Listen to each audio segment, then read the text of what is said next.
नमस्कार दोस्तों, स्वागत है आपका डेली न्यूज़ इंडिया 1.0 में।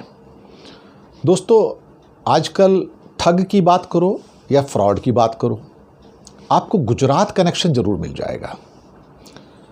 उत्तर प्रदेश में कांस्टेबल का टेस्ट होता है, 43 लाख लोगों का टेस्ट आयोजित करने वाला गुजराती है।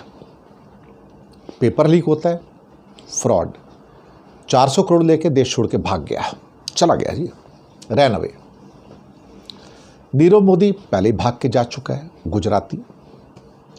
विनीत आर्या जिसने टेस्ट लिया था यूपी में, वो भी गुजराती, भाग गया। मेहुल चौकसी डायमंड वाला, वो भी भाग गया। नितिन संदेशरा, वो भी कोई था, वो भी भाग गया। भागने वालों की लंबी लाइन है। और इंडिया के अंदर तो अब तो ऐसा लगता है कि एक के बाद एक ठग निकल रहे हैं गुजरात की पुण्य भूमि से।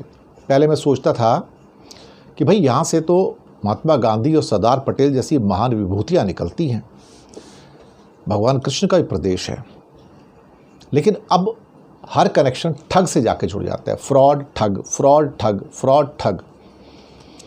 गुजरात को लोग अब इस रूप में देख रहे हैं, कहीं कोई बिहार में पुल गिर जाएगा तो कहेंगे कोई गुजराती होगा, बना रहा होगा, भाई उसी ने पुल बनाया होगा तभी गिरा है।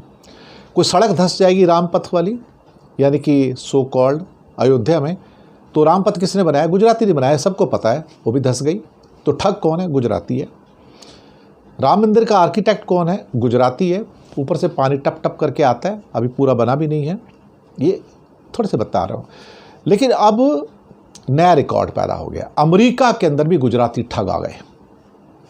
एक ऐसी सूचना जिसने पूरे भारत को शर्मसार किया है। पूरे भारत को शर्म आती है कि गुजरात के लोग अमेरिका में जाके भी ठगी करते हैं।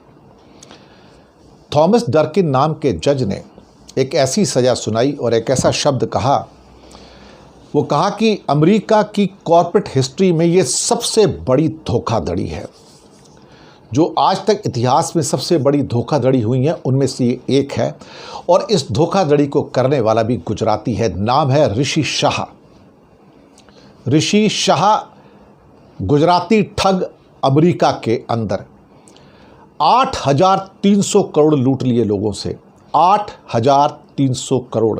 कोई नई स्कीम बनाई, 38 साल की उम्र उसकी, और सारी योजना बनाई लोगों को ठगने की। आप यकीन मानोगे इस आदमी ने किस किस को धोखा दिया? गोल्डमैन सैचेस को, गूगल को धोखा दिया इसने। गूगल के जो अल्फ़ाबेट जो पेरेंट कंपनी, उसको धोखा दिया। और उसके अलावा और कई आईटी कंपनियां जो बड़ी बड़ी दिग्गज कंपनियां अमेरिका की, उनको धोखा दिया। उनको कौन किया? इसने चूना लगाया। टोटल $1 बिलियन का चूना लगाया, 8,300 करोड़। लेकिन पैसे कमा के चंपत नहीं हो पाया, पकड़ा गया। इंडिया में पकड़ा जाता तो भैया दिल्ली के जो लोग हैं ना, वो उसको बचा लेते थे, कोर्ट केस से पहले बचा लेते थे। 30-40 साल तक उसका कोर्ट का फैसला नहीं आता था। गवाहों को मार दिया जाता, गवाहों को खरीद लिया जाता, लेकिन फैसला नहीं आता, क्योंकि हिंदुस्तान के अंदर जो अदालतें हैं वो ऐसे ठगों पे फैसले नहीं देती हैं। क्या अदालतों ने अडानी के ऊपर फैसला दिया क्या कोई? आप मुझे मतलब सीधी सिंपल सी बात कर रहा हूँ। क्या लोगों को पता नहीं कि अडानी ने हेरा फेरी की है? नहीं पता ना। क्या सबको पता नहीं कि अडानी के जो ऑफशोर सेंटर्स हैं साइप्रस में, दुबई में, मॉरिशस में, वो वहाँ बैठ के क्या रामकथा कर रहे हैं क्या? लेकिन बचाने वाले दिल्ली में है ना उनको, तो उनके खिलाफ तो कोई रेड भी नहीं होती। पिछले 10 साल में क्या अडानी के खिलाफ कोई एक इन्वेस्टिगेशन, कोई एक रेड हुई है क्या? क्या सेबी ने गौतम अडानी को अपने ऑफिस में बुला के इन्वेस्टिगेशन किया? क्या उसका एक स्टेटमेंट लिया? नहीं। कैसे ले लेंगे? आका है, आका का आदमी है, हो सकता है आका का आका हो वो। तो यहां तो गुजरातियों को बचाने वाले गुजराती हैं, तो उनके ऊपर तो रेड भी नहीं हो सकती, ना इनकम टैक्स, ना ईडी, ना सीबीआई। दूध के धुले हैं साहब, दूध के धुले हैं। लेकिन एक दिन ये सारे काले पाप बाहर आएंगे, ये सारे काले कंकाल बाहर आएंगे। लेकिन वहां बचाने वाला उस गुजराती को कोई नहीं था। ये दिल्ली के गुजराती वहां नहीं बचा पाए उसको, ऋषि शाह को, एक और गुजराती ठग। और जज साहब ने, थॉमस डर्किन साहब ने वहाँ पर 7.5 साल की सज़ा दी है उसको। जुर्माना तो बाकी जो मिलियंस एंड मिलियंस और पता नहीं कितने डॉलर्स का जो लगाया सो लगाया वो तो है ही है, वो तो है ही है, और जो संपत्तियां सीज कर रही हैं वो भी है ही उसके अंदर, और जहाँ से वो पैसा रिकवर हो सकता है वो भी ट्राई करेंगे वो लोग, अमेरिकन एजेंसीज। 7.5 साल की सज़ा सुनाई है, और अभी और सजाएं उसकी हो सकता है कुछ आनी बाकी हैं। हिंदुस्तान का क्या नाम रोशन किया है साहब, क्या नाम रोशन किया है एक गुजराती ने, नाम है ऋषि शाह।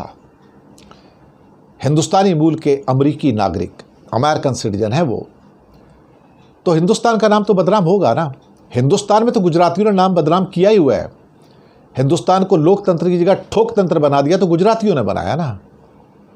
हिंदुस्तान में सारे ठेके गुजरातियों को मिलते, दिल्ली वालों की वजह से मिलते हैं ना। लेकिन अब सोचा कि अमेरिका में जाके अमेरिका वालों को चूना लगाऊं, और चूना किसको लगाया? गूगल को चूना लगाया, अल्फ़ाबेट को चूना लगाया, गोल्डमैन सैक्स को चूना लगाया, और कई बड़ी कंपनियों को जो मल्टीनेशनल उनको चूना लगाया। छोटा मोटा चूना नहीं, सिर्फ 8,300 करोड़ का, $1 बिलियन का चूना लगाया। लेकिन पकड़ा भी गया और कोर्ट ने सज़ा भी सुना दी। इंडिया में होता तो भाई साहब कुछ होता ही नहीं था साहब, सजा ही नहीं होती थी। मैं आपको बताऊं, सजा ही नहीं होती थी। 30-40 साल तक सजा नहीं होती थी। गवाहों को मार दिया जाता या खरीद लिया जाता, और अल्टीमेटली आदमी छूट के चला जाता था। That is the power of Gujarat in India, but that power of Gujarat is doesn't now getting run in the USA। ये हकीकत है। शुक्रिया आपका बहुत बहुत।